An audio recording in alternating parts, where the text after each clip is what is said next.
നമസ്കാരം.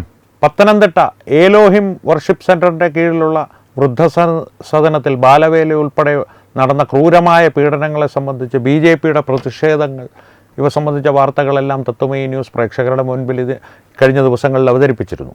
അതേ തുടർന്ന് ഒരുപാട് സംഭവ വികാസങ്ങളുണ്ടായി. BJPയുടെ പ്രതിഷേധങ്ങൾ, ഒപ്പം ഈ ബിനു വാഴമുട്ടം എന്ന ഏലോഹിം വർഷിപ്പ് സെൻറ്ററിൻ്റെ നടത്തിപ്പുകാരൻ അല്ലെങ്കിൽ മേലധികാരി, അദ്ദേഹത്തെ സംബന്ധിച്ചുള്ള വിവിധ വാർത്തകൾ, അദ്ദേഹം മതപരിവർത്തനം നടത്തുമ്പോൾ ഹിന്ദു ദൈവങ്ങളെ ആക്ഷേപിക്കുന്ന വീഡിയോകൾ, ഇവയെല്ലാം സമൂഹ മാധ്യമങ്ങളിൽ പ്രചരിച്ചിരുന്നു. മറ്റൊരു പാസ്റ്റർ, അദ്ദേഹം BJPക്കാർക്കെതിരെ കൊലവിളി നടത്തുന്ന, അതും ഏലോഹിം വർഷിപ്പ് സെൻറ്ററിൽ തന്നെ കൊലവിളി നടത്തുന്ന വീഡിയോകളും ഇപ്പോൾ സാമൂഹ്യ മാധ്യമങ്ങളിൽ പ്രചരിക്കുന്നുണ്ട്. ഈ സംഭവത്തിൻ്റെ പശ്ചാത്തലത്തിൽ ഇപ്പോൾ ചില വിവരങ്ങൾ പുറത്തു വരുന്നുണ്ട്. ആ പ്രദേശത്ത് ഈ ഏലോഹിം വർഷിപ്പ് സെൻറ്ററിനെതിരെ പ്രതിഷേധിക്കുന്ന BJPക്കാർക്കെതിരെ പ്രാർത്ഥനാ സ്വാതന്ത്ര്യം തടസ്സപ്പെടുത്തുവാൻ ശ്രമിച്ചു എന്നുള്ള പേരിൽ കേസുകൾ രജിസ്റ്റർ ചെയ്യപ്പെടാൻ പോകുന്നു പോലീസ് സ്റ്റേഷനുകളിൽ. അതിനോടൊപ്പം തന്നെ SC/ST വകുപ്പുകൾ ചേർത്തും അവർക്കെതിരെ, ഈ BJP പ്രവർത്തകർക്കെതിരെ കേസുകൾ എടുക്കുവാൻ പോകുന്നു എന്നുള്ളൊരു കിംവദന്തി പരക്കുന്നുണ്ട്. ഈ വിഷയങ്ങളെ സംബന്ധിച്ച് ഹിന്ദു ഐക്യവേദിയുടെ മുഖ്യ രക്ഷാധികാരിയായ KP ശശികല ടീച്ചർ നമ്മളോട് പ്രതികരിക്കുകയാണ്. ടീച്ചറിലേക്ക് പോകാം നമുക്ക്. ടീച്ചർ നമസ്തേ. എൻ്റെ പേര് മനോജ് എന്നാണ്. ഞാൻ തത്വമയി ന്യൂസിൽ നിന്ന് വിളിക്കുകയാണ്. കുറച്ചു നേരം സംസാരിക്കാൻ സമയം ഉണ്ടാവുമോ? നമ്മുടെ ഓമല്ലൂരെ വിഷയത്തെ കുറിച്ച് ഒന്ന് സംസാരിക്കാനായിരുന്നു. ഒരു ബൈറ്റ് തരാനായിട്ട് സമയം ഉണ്ടാവുമോ ടീച്ചർ? ആയിക്കോട്ടെ, പറഞ്ഞോളൂ. ടീച്ചർ, ഇപ്പോൾ പുറത്തു വന്നിരിക്കുന്ന വിവരം അനുസരിച്ച് ഈ പാസ്റ്റർ ബിനു വാഴമുട്ടം ഹിന്ദു കുടുംബത്തെ മതപരിവർത്തനം ചെയ്യുന്ന ദൃശ്യങ്ങൾ പുറത്തു വന്നിരുന്നു. അപ്പോൾ അവിടെ നമ്മുടെ ഭദ്രകാളിയൊക്കെ അപമാനിക്കുന്ന രീതിയിലാണ്, കുടുംബം കലക്കാനാണ്, നിങ്ങൾ തമ്മിൽ അടിച്ചു പിരിഞ്ഞു പോകും, ആ ദൃശ്യങ്ങൾ ഇപ്പോൾ പുറത്തു വന്നിട്ടുണ്ട്. സാമൂഹ്യ മാധ്യമങ്ങളിൽ അത് പ്രചരിക്കുന്നതുമുണ്ട്. അപ്പോൾ ഇത്തരത്തിലുള്ള ഒരു മതപരിവർത്തന സംരംഭം ഇവർ ഇത്ര സ്വതന്ത്രമായി, ഇത്ര ധൈര്യത്തോടു കൂടി നമ്മുടെ നാട്ടിൽ മുന്നോട്ട് കൊണ്ടുപോകുന്നു, പ്രത്യേകിച്ച് കേരളത്തിൽ മുന്നോട്ട് കൊണ്ടുപോകുന്നത് ആരുടെ പിൻബലത്തിലാണ് ടീച്ചർ? ഇവിടെ ദൃശ്യം ഇന്നേ പുറത്തു വന്നുള്ളൂ എങ്കിലും ഇതാണ് വാസ്തവം എന്നറിയാത്തവർ നമുക്കിടയിൽ ആരുമില്ല. അങ്ങനെ ആരെങ്കിലും ഒക്കെ അത് അറിയില്ല എന്ന് പറയുന്നുണ്ടെങ്കിൽ അവർ കണ്ണടച്ചിരുട്ടാക്കും. കാരണം അവർ നടത്തുന്നത് മതമാറ്റ പരിശ്രമമാണ് എന്നും അതിനുവേണ്ടി വീടുകളിൽ ചെന്ന് അല്ലെങ്കിൽ കൂട്ടായ്മകൾ സംഘടിപ്പിച്ച് അവരെ നിലവിലെ മതവിശ്വാസം ഏതാണോ അതിനെ ഇകഴ്ത്തുകയും അതിലവർക്ക് ഭയം ഉണ്ടാക്കുകയും എന്നിട്ട് പുതിയതിലേക്ക് പ്രലോഭിപ്പിക്കുകയും അതിലൊന്നിനും പെട്ടില്ല എന്നുണ്ടെങ്കിൽ അവരുടെ ഏതെങ്കിലും ജീവിതത്തിലൊരു ദുഃഖം ഇല്ലാത്ത മനുഷ്യനല്ലല്ലോ. ഒന്നുകിൽ സാമ്പത്തികം ഉണ്ടാവും, അല്ലെങ്കിൽ ആരോഗ്യപരമാകും, അല്ലെങ്കിൽ മാനസികം, ഏതെങ്കിലും തരത്തിലൊരു ചെറിയ തലത്തെങ്കിലും ഇല്ലാത്തവരാരും ഉണ്ടാവില്ല. അത് ദുരുപയോഗം ചെയ്തുകൊണ്ട് ഈ ഒരു തരം മാസ് ഹിസ്റ്റീരിയ, അത്തരം ഒരു അന്തരീക്ഷം സൃഷ്ടിച്ച് ഒരു മതം മാറ്റി കൊണ്ടുപോകുക. ഈ മതം മാറ്റുന്നത് ക്രിസ്ത്യാനിറ്റിയോടുള്ള പ്രേമം കൊണ്ടല്ല, മറിച്ച് ഇത് കാണിച്ചുകൊണ്ട് കോടിക്കണക്കിന് രൂപ തട്ടിയെടുക്കുക. ഈ പറഞ്ഞ പാസ്റ്റർ അടക്കം കോടീശ്വരനാണ്. എവിടുന്നാണ് ഇതിന് മാത്രം സ്ഥാപനങ്ങൾ തുടങ്ങാനും മറ്റു കാര്യങ്ങൾക്കും ഇങ്ങനെ ലാവിഷായി ജീവിക്കാൻ ഇവർക്ക് പണം കിട്ടുന്നത്? എന്ത് തൊഴിലാണ് ഇവരെടുക്കുന്നത്? ഈ പ്രേക്ഷിത പ്രവർത്തനം അല്ലാതെ എന്ത് തൊഴിലാണ് ഇവരെടുക്കുന്നത്? അപ്പോ അതുകൊണ്ട് ഇത് അവർക്ക് ധനസമ്പാദനത്തിനുള്ള മാർഗമാണ്. ആ ധനസമ്പാദനത്തിനുള്ള മാർഗം കൊണ്ട് സമാജത്തിൽ ഉണ്ടാകുന്ന ഭിന്നിപ്പ് എത്രമാത്രമാണ് എന്നും അവിശ്വാസം എത്രമാത്രമാണ് എന്നും ഇവർ ചിന്തിക്കുന്നില്ല. ഇപ്പോ ഇവിടെ ഈ നാട് മതേതരത്വം ഭരണഘടനയിൽ എഴുതി പിടിപ്പിച്ചതൊന്നുമില്ല. ഇവിടെ എല്ലാ വിശ്വാസങ്ങളെയും ഒന്നായി കാണാനുള്ള മനസ്സിവിടെയുണ്ട്.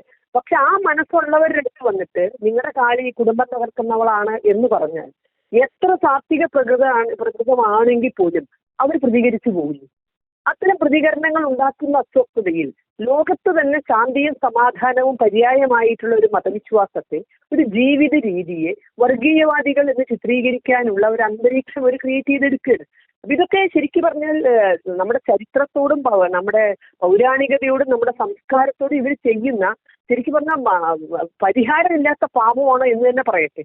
അവർക്ക് ഇത്തിരി പണം ഉണ്ടാക്കാൻ വേണ്ടി ഒരു വലിയ സംസ്കൃതിയെ തന്നെ ഇവര് നശിപ്പിക്കുന്നു എന്നതാണ് സത്യം. ഇവിടെ നമ്മൾ ചിന്തിച്ചു നോക്കുക, ഒരു കുട്ടികളെ ബാലവേല ചെയ്തു, അവിടെയുള്ള എല്ലാ അംഗങ്ങളെയും പീഡിപ്പിച്ച് ഇവരുടെ പേരിലാണ് പൈസ ഉണ്ടാക്കുന്നത്. ഇത് സാമൂഹ്യക്ഷേമ വകുപ്പാകട്ടെ, ഓർഫനേജ് കൺട്രോൾ, ഒരുപാട് ഇവര് മേലധികാരികൾ ഒരുപാടുണ്ട്. അവരെല്ലാവരും ഒരുമിച്ച് കണ്ണടച്ചില്ലായിരുന്നെങ്കിൽ ഇത് നടക്കുമായിരുന്നില്ല. അവരുടെ കണ്ണിൽ പൊടിയിടുന്നതും ഈ മതേതരത്വത്തിന്റെ നെൻപടി കൊണ്ടാണ്, നന്മമരം ചമഞ്ഞുകൊണ്ടാണ് ഞങ്ങൾ എന്തോ വലിയ കാര്യം ചെയ്യുന്നു എന്നുള്ളത്. അതിലൂടെ മതവിദ്വേഷം വളർത്തുകയും നാട്ടിലെ മതകലഹം ഉണ്ടാക്കുകയും ചെയ്യുന്ന ഇവരെയൊക്കെ ശരിക്കും പറഞ്ഞാൽ നിയമത്തിന് കൈകാര്യം ചെയ്യാൻ ബുദ്ധിമുട്ടാകുമ്പോൾ അതൊരു ജനങ്ങൾക്കിടയിൽ ഉണ്ടാക്കുന്ന അസ്വാരസ്യങ്ങൾ വളരെ വലുതായിരിക്കും എന്ന് പറയാതിരിക്കാൻ വയ്യ. തീർച്ചയായിട്ടും ടീച്ചർ, എലോഹിം സെന്ററിന്റെ കാര്യം പറഞ്ഞപ്പോൾ അവിടെ നടന്ന ക്രൂരതകൾ ഇപ്പോൾ എല്ലാവർക്കും അറിയും. പൊതുജന മധ്യത്തിൽ വന്നു. അതിന്റെ കാരണം BJP പ്രവർത്തകർ നടത്തിയൊരു പ്രതിഷേധത്തിൽ നിന്നാണ് ഇതിന്റെ തുടക്കം മുഴുവൻ. ഇത് ആളിക്കത്തുന്നത്, ഇല്ലെങ്കിൽ ഇത് കെട്ടണഞ്ഞു പോയേനെ. ആ ഒരു അവസരത്തിൽ ഇപ്പോൾ മറ്റൊരു വിവരം പുറത്തു വന്നിരിക്കുന്നത്, ഈ എലോഹിം സെന്ററിൽ തന്നെ വേറൊരു പാസ്റ്റർ, KA തോമസ് എന്നൊരു പാസ്റ്റർ BJP പ്രവർത്തകരെയും RSS പ്രവർത്തകരെയും ലക്ഷ്യമിട്ട് കൊലവിളി പ്രസംഗം നടത്തുന്നത്, അതായത് അവരെ അടി കൊടുക്കണം, കൊല്ലണം എന്നുള്ള രീതിയിലുള്ള ഒരു കൊലവിളി പ്രസംഗം നടത്തുന്ന വീഡിയോകൾ ഇപ്പോൾ പ്രചരിക്കുന്നുണ്ട്. അപ്പോൾ BJP ആണോ ഇവരുടെ ശത്രു? BJPയും RSSും ഹിന്ദു ഐക്യവേദിയും ഒക്കെയാണോ ഇവരുടെ ശത്രുക്കൾ? ആക്ഷൻ ഉണ്ടാകുമ്പോഴല്ലേ റിയാക്ഷൻ ഉണ്ടാകുന്നത്. ഇവിടെ പിന്നെ ആക്ഷനെ അങ്ങോട്ട് മറക്കുകയാണ്. റിയാക്ഷനെ മാത്രം ചർച്ച കൊണ്ടുപോകുന്നത് ഇവരൊക്കെ വിജയിക്കുകയാണ്. അല്ലെങ്കിൽ അങ്ങനെ ഒരു നറേഷൻ ഉണ്ടാക്കിയെടുക്കുകയാണ്. BJP എന്തിനാണ് പ്രതിഷേധിച്ചത്? അവരേത് ഞായറാഴ്ചയായിരുന്നു അവിടെ ആരാധന നടത്താതിരുന്നിരുന്നത്? ഓമല്ലൂര് BJP ഭരിക്കാൻ തുടങ്ങിയിട്ട് ഇന്നലെ ഈ ശനിയാഴ്ചയിലല്ലോ BJP ഭരിക്കാൻ തുടങ്ങിയത്. ആദ്യത്തെ ഞായറാഴ്ച തന്നെ അവരുടെ ആരാധന തടസ്സപ്പെടുത്താൻ. കഴിഞ്ഞ ശനിയാഴ്ചയല്ലല്ലോ അവിടുത്തെ BJP പഞ്ചായത്ത് പ്രസിഡന്റ് അധികാരത്തിൽ കയറിയത്.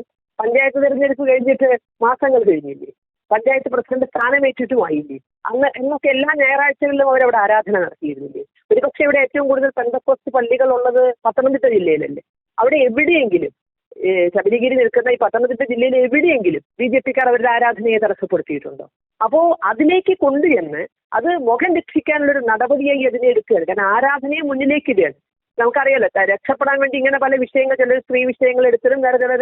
അപ്പൊ അത്തരത്തിലൊരു കുറുക്ക് വഴിയായി കണ്ടതാണ് തങ്ങളുടെ ആരാധന എന്നുള്ളത്. ഈ പീഡനം അവിടെ നടക്കുന്നത് വരെ ആരെങ്കിലും അവിടെ എതിർത്തിരുന്നു? BJP അല്ലാതെ ആരുണ്ട് എതിർക്കാൻ? കാരണം ഇവരിൽ നിന്ന് പണം പറ്റിക്കൊണ്ട് ഇവരുടെ വോട്ട് കിട്ടുമോ എന്ന് ശങ്കിച്ചുകൊണ്ടും, ഇനി അതും അല്ലെങ്കിൽ സംഘപരിവാറിന് ഗുണമായി മാറിയാലോ എന്ന് വിചാരിച്ചും തൊണ്ടേ പുഴുത്താൽ ഇറക്കുകയാണ് അവര്.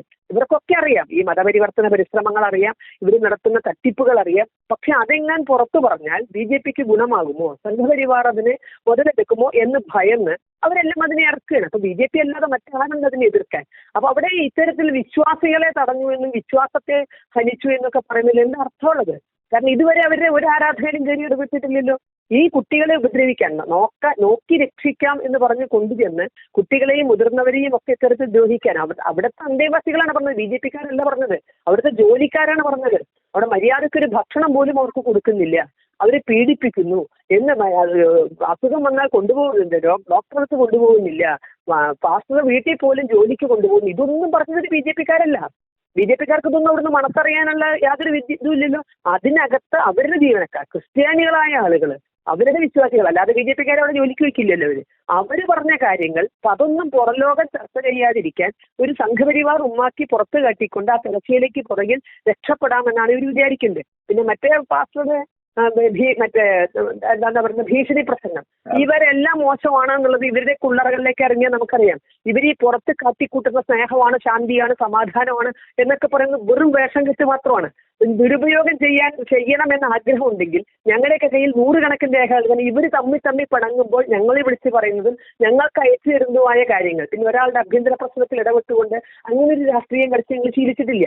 പെന്തക്കോസ്ത് സഭകളിൽ തർക്കം വരുമ്പോൾ അവര് കാരണം ഒന്നിച്ച് പണം ഉണ്ടാക്കുകയും അത് ആരെങ്കിലും ഒരാൾ അധികം എടുത്തു എന്നുള്ള തോന്നൽ വരുമ്പോൾ ഇവർ തന്നെ തമ്മിൽ തെറ്റും. അങ്ങനെ തമ്മിൽ തെറ്റുമ്പോൾ ഇവർ പരസ്പരം പറയുന്ന കാര്യങ്ങൾ, ചെയ്തു എന്ന് പറയുന്ന കാര്യങ്ങൾ, ഇതൊക്കെ നമ്മൾ അന്തം വിട്ടു പോകും. ഇതൊക്കെ ഒരു പരിഷ്കൃത സമൂഹത്തിൽ നടക്കണതാണോ എന്നുള്ളത് നമ്മൾ അന്തം വിട്ടു പോകും. അപ്പൊ ഇവരുടെ ഒക്കെ ഹിസ്റ്ററി നോക്കാൻ ഇവിടെ ഒരു നിയമം ഉണ്ടെങ്കിൽ ഇവരാരും പുറത്തിറങ്ങി നടക്കില്ല എന്നുള്ളതാണ് വാസ്തവം. തീർച്ചയായിട്ടും ടീച്ചർ ഒരു കാര്യം പറഞ്ഞിരുന്നു, ഈ പറഞ്ഞതിന്റെ കൂട്ടത്തിൽ സംഘപരിവാറിനോ BJPക്കോ ഗുണമുണ്ടാകുമോ എന്നുള്ള ഭയത്തിൽ. ആ ഭയം നമ്മുടെ കേരളത്തിലെ മാധ്യമങ്ങളെയും ഇടത് വലത് കക്ഷികളെയും LDFനെയും UDFനെയും ഒരുപോലെ പിടികൂടിയിട്ടില്ല ടീച്ചർ? കാരണം ഞാൻ പ്രത്യേകം ഓർക്കുന്നത്, ഒരു മാധ്യമ പ്രവർത്തക പരസ്യമായി പലപ്പോഴും SDPIക്കെതിരെയുള്ള പല വാർത്തകളും BJPക്കും സംഘപരിവാറിനും ഗുണമാകുമെന്ന് കരുതി ഞങ്ങൾ മറച്ചു വെച്ചിട്ടുണ്ട് എന്ന് പരസ്യമായി സമ്മതിക്കുന്ന അനുഭവം വരെ നമ്മൾ കണ്ടിട്ടുണ്ട്. അത്തരത്തിലുള്ളൊരു ആവാസ വ്യവസ്ഥ തന്നെ കേരളത്തിൽ സൃഷ്ടിച്ചെടുക്കപ്പെട്ടു കഴിഞ്ഞു. ഉണ്ട്, സൃഷ്ടിച്ചെടുത്തിട്ടുണ്ട്. പക്ഷെ എന്നിട്ടും ഇവർക്ക് സംഘപരിവാറിനെ തടയാൻ കഴിഞ്ഞു. അവരുടെ ഭീതി എന്താണിപ്പോ? അവർ നടക്കുന്നത് മുഴുവൻ സംഘപരിവാർ എന്നാണ്. സിനിമാ രംഗത്ത് പ്രശ്നമുണ്ടായി, എന്തായാലും നമുക്കാർക്കും ഒരു പിടുത്തമില്ല. തിരശ്ശീലയ്ക്ക് മുന്നിൽ നിന്നവരെ ചില വേഷം കെട്ടുകൾ കണ്ടുപോകുന്നു നമ്മളെന്നല്ലാതെ തിരശ്ശീലയ്ക്ക് പുറകിലേക്ക് നമ്മളാരും എത്തി നോക്കാറില്ല. ആ സിനിമാ ഫീൽഡിൽ പ്രശ്നം വന്നു സംഘപരിവാറാണെന്ന് പറയുന്നത്.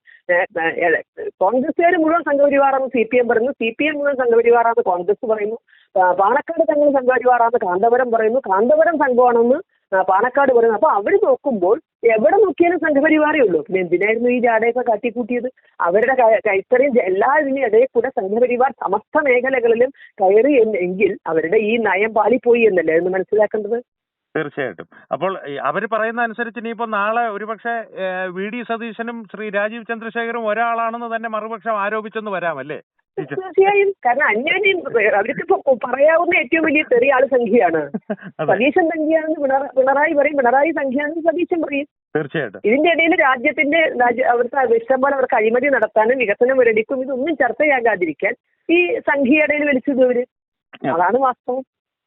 ടീച്ചർ, അവസാനമായിട്ടൊരു ചോദ്യം. ഈ മതപരിവർത്തനം, ഈ പെന്തക്കോസ്റ്റുകാർ, ഈ ബിനു വാഴമുട്ടത്തിനെ പോലെയുള്ളവർ, അദ്ദേഹത്തിന്റെ അതേ രീതിയിൽ പ്രവർത്തിക്കുന്നവർ എന്തുകൊണ്ടാണ് ഈ ഹിന്ദുക്കളുടെ ഇടയിലേക്ക് മാത്രം ഈ മതപരിവർത്തനവുമായിട്ട് ഇറങ്ങുന്നത്? മലപ്പുറത്തും കോഴിക്കോടും അല്ലെങ്കിൽ മുസ്ലിം ജനവിഭാഗത്തിന്റെ ഇടയിൽ ഇവരുടെ ഒരു സാന്നിധ്യമോ അല്ലെങ്കിൽ അവിടെ ചെന്നിട്ട് അള്ളാഹു ഇതുപോലെ കുടുംബം കലക്കിയാണെന്നുള്ള ഒരു പ്രസ്താവനയോ ഒന്നും ഇവർ നടത്തി കണ്ടിട്ടില്ല. അതെന്തുകൊണ്ടാണ്? കഴുത്തിന് മേലെ തലയിലേ കാണാൻ ഭയങ്കര വൃത്തികേടാണ്. അതവർക്ക് നന്നായിട്ട് അറിയാം. തീർച്ചയായും. മുഖം മിനുക്കണമെങ്കിൽ മുഖം വേണമല്ലോ. അതില്ലെങ്കിൽ അപ്പൊ അതുകൊണ്ട് അത് ഭയങ്കര വൃത്തികേടാണ് എന്നുള്ളതുകൊണ്ട്, സൗന്ദര്യബോധം ഉള്ളത് കൊണ്ടാണ് മലപ്പുറത്തേക്ക് പോകാത്തത്. ക്രിസ്ത്യാനികൾക്കിടയിൽ നിന്ന് മോഷ്ടിക്കുന്നുണ്ട്, കുഞ്ഞാട് മോഷണം നല്ലപോലെ നടക്കുന്നുണ്ട്. അവരും ഇതിനെപ്പറ്റി ആശങ്കാകുലരാണ്. ക്രിസ്ത്യാനിറ്റിക്കും ഇവര് ഭീഷണിയാണ് സത്യം പറഞ്ഞാൽ. അതെ. ടീച്ചർ, ഒരു ചോദ്യം കൂടി. കാരണം നമ്മുടെ ഇപ്പോൾ ഇതിനെതിരെ പ്രതിഷേധിച്ച BJP പ്രവർത്തകർക്കെതിരെ SC/ST നിയമപ്രകാരം കേസെടുക്കുവാനുള്ള ഒരു നീക്കം നടക്കുന്നുണ്ട് എന്നുള്ള ഒരു ശ്രുതി കേൾക്കുന്നു ഇപ്പോൾ പോലീസ് സ്റ്റേഷനുകളിൽ നിന്ന്. അങ്ങനെ ഒരു കേസ് എടുക്കാനുള്ള നിയമസാധുത എന്താണ് ടീച്ചർ? കാരണം ഈ അവിടെ ആരാധിക്കാൻ വന്നവരെന്തായാലും SC/ST വിഭാഗത്തിൽപ്പെട്ടവരായിരിക്കില്ലല്ലോ. SC/ST ആണെന്ന് അവർ പറഞ്ഞാൽ അപ്പോ അത് മറ്റൊരു രൂപത്തിലുള്ള കേസിന് അവിടെ സാധ്യതയുണ്ട്. കാരണം ഇവർ മതം മാറിയത് മറച്ചു വെച്ചുകൊണ്ട് നിങ്ങൾ മറ്റൊരു ആരാധന നടത്തിക്കൊണ്ട് SC/STയുടെ ആനുകൂല്യം പറ്റുന്നുണ്ടെങ്കിൽ തീർച്ചയായും അത് ചോദ്യം ചെയ്യപ്പെടേണ്ടതാണ്. ആരെങ്കിലും അവർക്ക് അത്തരത്തിൽ സർട്ടിഫിക്കറ്റ് കൊടുത്തിട്ടുണ്ടെങ്കിൽ അവരെ ഈ നിയമത്തിന്റെ നിഴലിലേക്ക് കൊണ്ടുവരേണ്ടതാണ്. തീർച്ചയായിട്ടും ടീച്ചർ. അപ്പോൾ ടീച്ചർ എന്തായാലും ഇത്രയും പ്രതികരിച്ചതിന് വളരെ നന്ദി.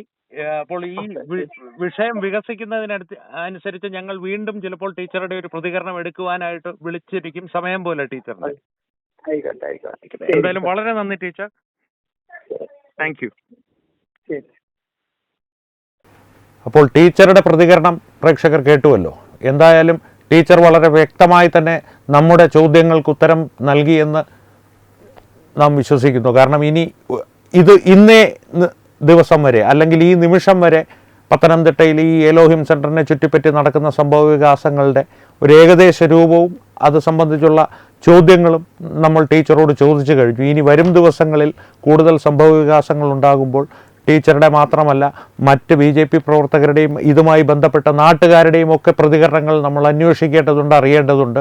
കൂടുതൽ വാർത്തകൾ ഇതിനെ സംബന്ധിച്ച് പുറത്തു വരേണ്ടതുണ്ട്, കൂടുതൽ വിഷയങ്ങൾ നാം ചർച്ച ചെയ്യേണ്ടതുണ്ട്. അതുകൊണ്ട് തന്നെ തത്വമയി ന്യൂസ് ഈ വാർത്തയുടെ പിന്നാലെ തന്നെയുണ്ട്. കൂടുതൽ സംഭവ വികാസങ്ങൾ ഉണ്ടാകുമ്പോൾ അവയുമായി യഥാസമയം കൃത്യസമയത്ത് തന്നെ പ്രേക്ഷകരുടെ മുമ്പിൽ തത്വമയി ന്യൂസ് ഉണ്ടാകും. അതുവരെ പ്രേക്ഷകരുടെ ഈ വിഷയത്തെ സംബന്ധിച്ചുള്ള അഭിപ്രായങ്ങൾ ഞങ്ങളുമായി കമൻറ്റിലൂടെ പങ്കുവയ്ക്കുക. ഒപ്പം ഈ വീഡിയോ നിങ്ങളുടെ പ്രിയപ്പെട്ടവരുമായി ഷെയർ ചെയ്യുക, ലൈക്ക് ചെയ്യുക. കൂടാതെ ഏറ്റവും പ്രധാനപ്പെട്ട കാര്യം, തത്വമയി ന്യൂസ് സബ്സ്ക്രൈബ് ചെയ്തിട്ടുണ്ട് നിങ്ങളെന്ന് ഉറപ്പുവരുത്തുക. സബ്സ്ക്രൈബ് ചെയ്ത് ദേശീയതയോടൊപ്പമുള്ള ഞങ്ങളുടെ യാത്രയിൽ ഞങ്ങളുടെ കുടുംബാംഗമായി ഞങ്ങളോടൊപ്പം പങ്കാളികളാവുക. അപ്പോൾ സംവാദങ്ങൾ തുടരട്ടെ. വീണ്ടും കാണാം. നന്ദി, നമസ്കാരം.